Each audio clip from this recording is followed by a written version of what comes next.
Hi, this is Orko Nandi. As a part of ANA AI Data Science Internship Program, the project 9 is image classification using deep learning. So, for this reason, in this project, I have to develop a convolution neural network which will classify COVID 19 positive and negative patients from X ray images. So, here the first objective is I have to import the dataset in Python notebook. So I will go through objectives one by one and I will display here how I have implement in Jupyter notebook. So here I have taken the important libraries NumPy, OS, CV2, matplotlib.pyplot, and here I am loading the dataset from my local PC directory as I have saved in my E drive in the COVID dataset. So under this COVID dataset I have two folders. One folder is for COVID-19 negative and another folder is for COVID-19 positive. So as it is present in E drive, so I have mentioned the specified directory address and I have stored in the directory variable. Now, what are the two types of images are present in the dataset? So I have to label them. So there are two categories. One is COVID-19 negative and another is COVID-19 positive. Now I want to display the chest X-ray image in the one chest, because there are numerous chest X-ray images, but out of them I want to display only one chest X-ray image. So I want to set my image size, target image size as the 100, and here I am going through all these categories for COVID-19 negative as well as COVID-19 positive.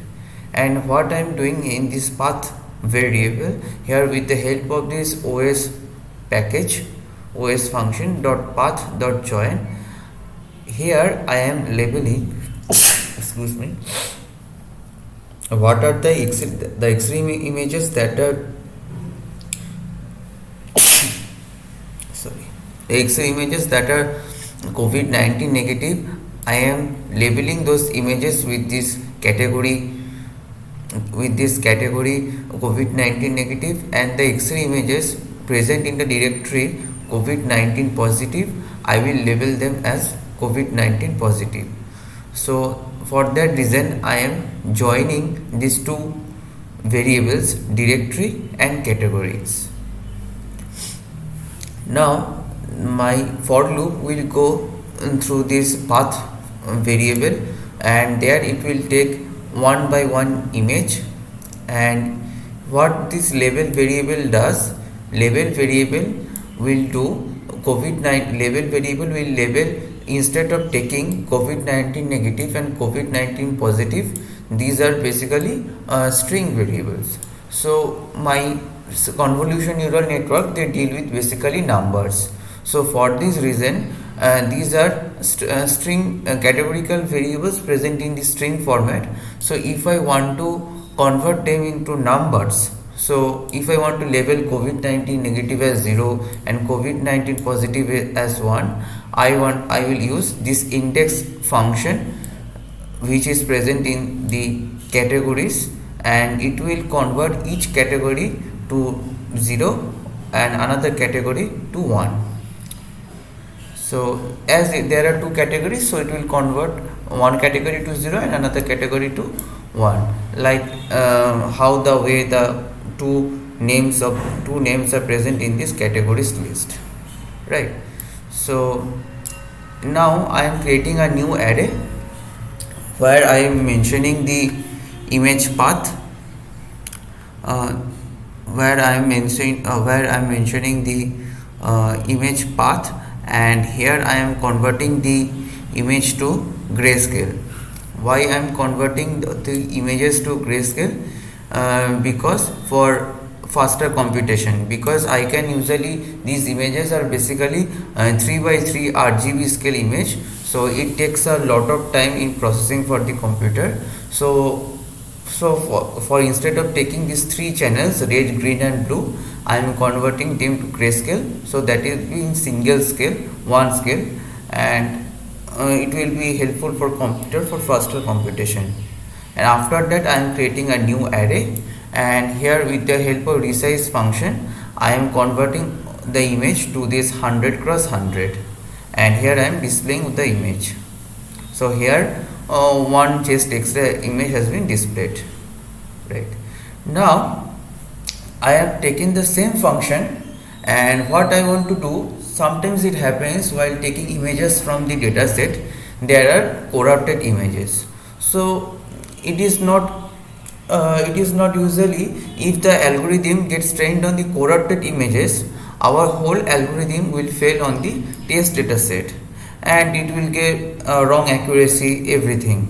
So what is preferred to do before training the data set, I want to if there are some corrupted images in the data set, I want to filter them out. I don't need those corrupted images, so I want to throw these corrupted images, and I want to take the images that are helpful for training the model.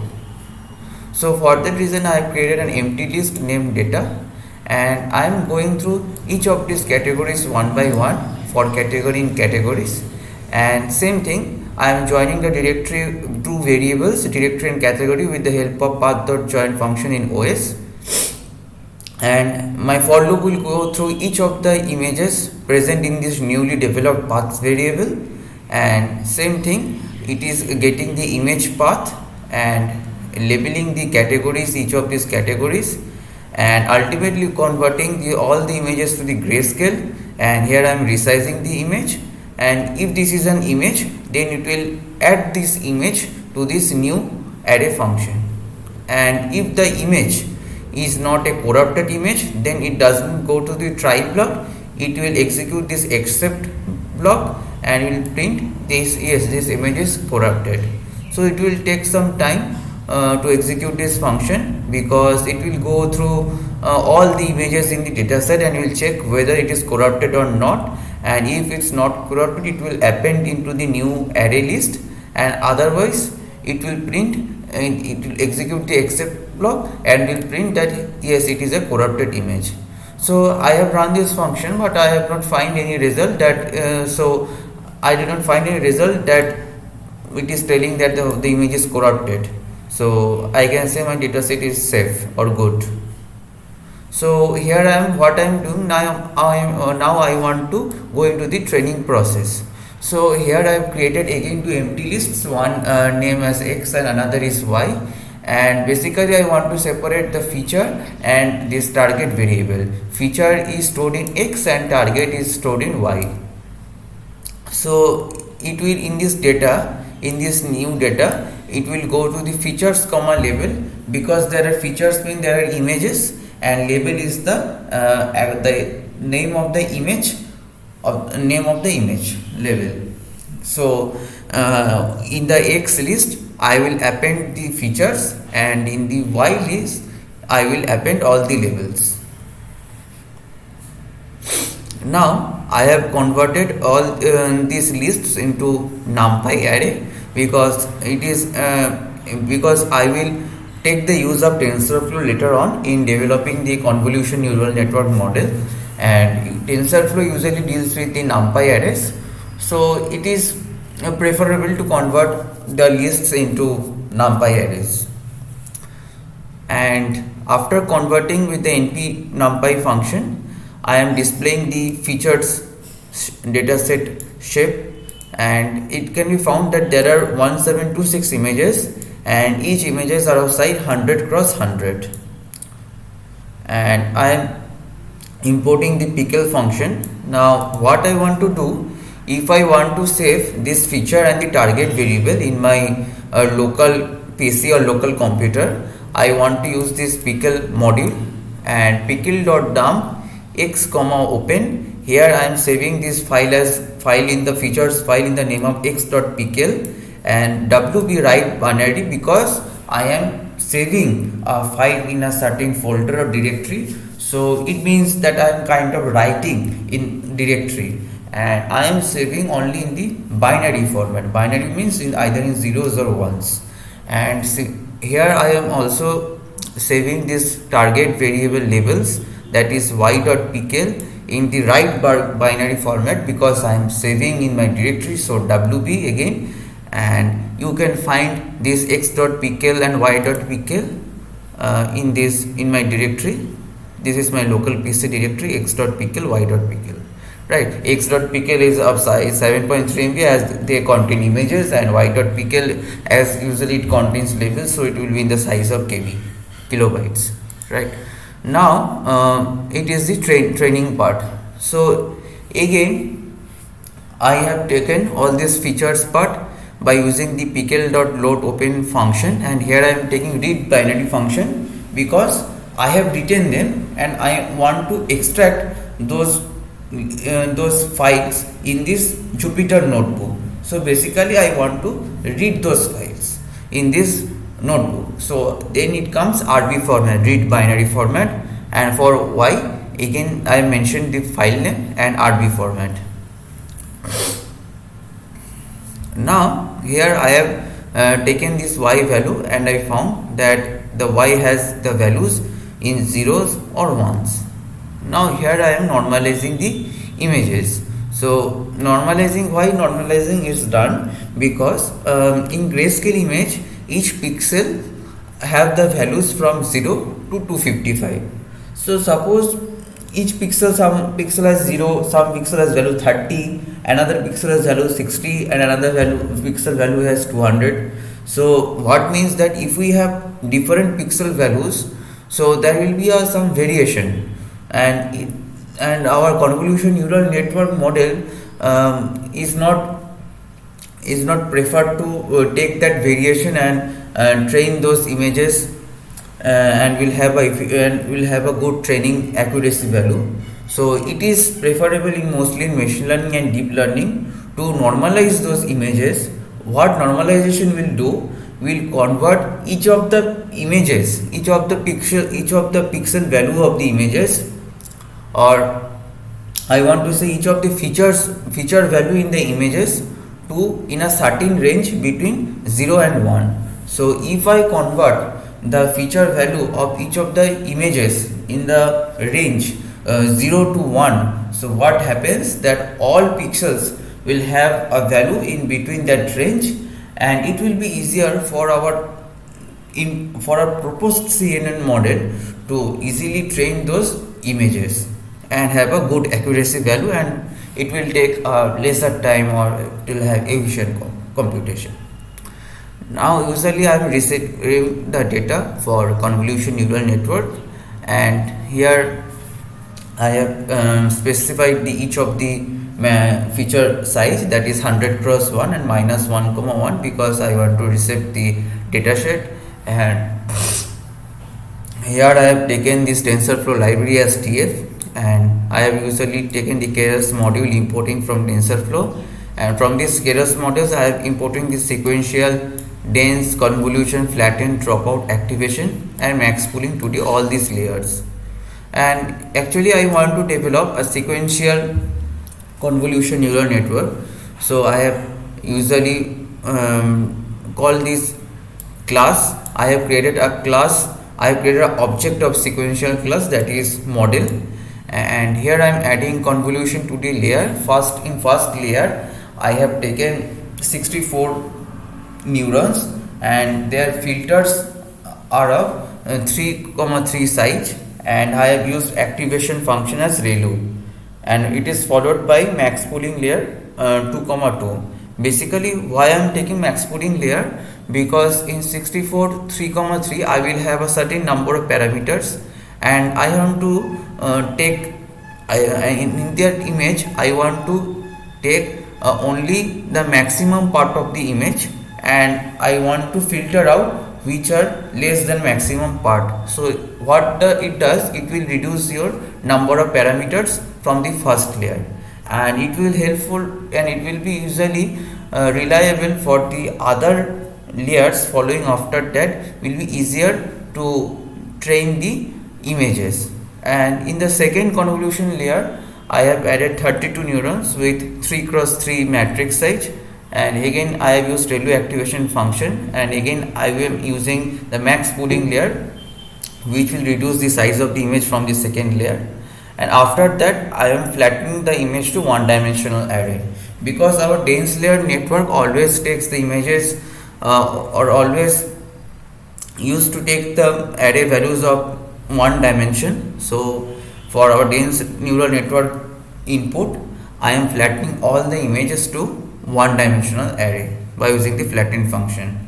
And in the dense layer network, I have taken 128 neurons, and I have taken the entire shape 1 dot, means it has taken converted the image to into a single one dimensional array. So there are only one column, and I have taken all the rows of that array that is stored in x dot shape, and here I am using the activation function as ReLU, and again a dropout layer of 0.5 has been added because I want to drop 50% of the neurons in the dense layer neural network. Again it is for reducing the number of parameters. And here I am implementing the first hidden layer, which consists of 120 neurons, again followed by dropout layer. Again I am implementing a hidden layer 2 consisting of 64 neurons, and again a dropout layer of 0.5. Ultimately in the last layer, so basically these are hidden layer 1 and hidden layer 2 of the dense layer neural network.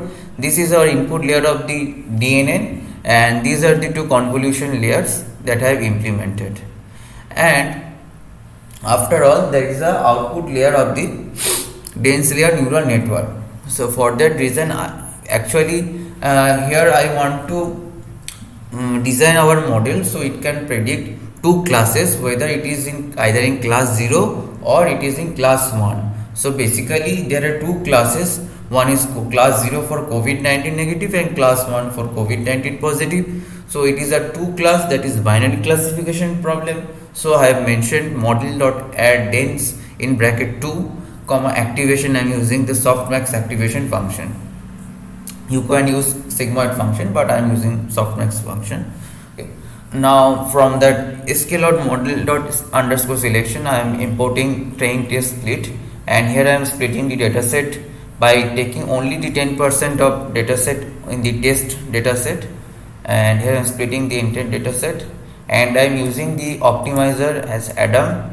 And actually since I am using the softmax activation function, so here I am using the loss function as parts categorical cross entropy, and here I am using the matrix as accuracy. And after that I am fitting this model on the training dataset, and I have ran for 15 epochs. Basically I am going through the training dataset for 15 times, and it has been observed that after training for 15 epochs, my model has secured an accuracy of 99%, 99.36% with a loss of 0.0176. Now it is time to evaluate my model on the test dataset, and it has been found that it has achieved an accuracy of 100% with a loss of 0.0021. And now I am saving this model locally in my PC with model.save or COVID model, and it can be found that my COVID model has been saved here. So this is my COVID model which has been saved in my local PC. Now this COVID model I will be implementing. I will call this COVID model, and I will implementing this. I will check how this COVID model is predicting on a certain image file. Right. So similarly, the same thing. I am taking this. Actually, I am taking this image file in this predict function, and it will automatically call this image path function, and it will do the same thing by taking this image. It will convert this image to grayscale. It will resize the image to 100 chroma 100, and it will generate the new array function that I have done previously, and it will reshape the image actually image is a matrix. It will reshape the matrix in this shape, and it will return this new matrix. And after all, in this categories function, it will do the prediction of that image. So here I am taking the COVID-19 image, and it has been correctly predicted as COVID-19 positive. Ultimately, the prediction variable is taken and it is printed as 0, 1 because it is not a COVID-19 negative and COVID-19 positive. There are two levels, and since it is coming as COVID-19 positive, so it came out to be 1, right? So thank you.